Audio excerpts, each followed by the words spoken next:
তার মানে কি আপনার জীবন ঝুঁকিতে আছে ভবিষ্যতে? অন্তত একদিনে 10টার বেশি নাম্বার থেকে সরাসরি হত্যার হুমকি দেওয়া হয়েছে, ভিন্ন ভিন্ন 10টা নাম্বার থেকে। সেই 10টা নাম্বার সহ শাহবাগ থানায় জিডি করেছি, এরপর থেকে আর এর কোনো ইমপ্রুভমেন্ট পাই নাই। তো এটা আপনারা আবার অনেকে মিডিয়া বলবে যে তাহলে আপনি জিডি করেন নাই কেন, এই জন্য করে রাখা। কিন্তু এই জিডি বা কোনো কিছু আমাদেরকে সুরক্ষা দেবে সেটা আমরা মনে করি না। এবং এই জন্য আমি বলেছি আজকে যদি আমাকে হত্যা করা হয়, যে কোনো মুহূর্তে করা হতে পারে। আমি আমার বন্ধুদেরকে ইনকিলাব কালচারাল সেন্টারে সেদিনকে আমরা সবাই বসে বলেছি যে আল্লাহ যদি আমাকে আগে নিয়ে যায় তারপর তোমাদের করণীয় কি।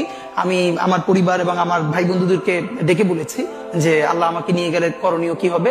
বরং আমি আমার পরিবারকে বলেছি যে আমার সন্তানের এখন বয়স 7 মাস, আল্লাহ আমাকে নিয়ে গেলে ওকে যেন ওভাবে প্রস্তুত করা হয় যে এই দখলদারিত্বের বিরুদ্ধে লড়তে হবে।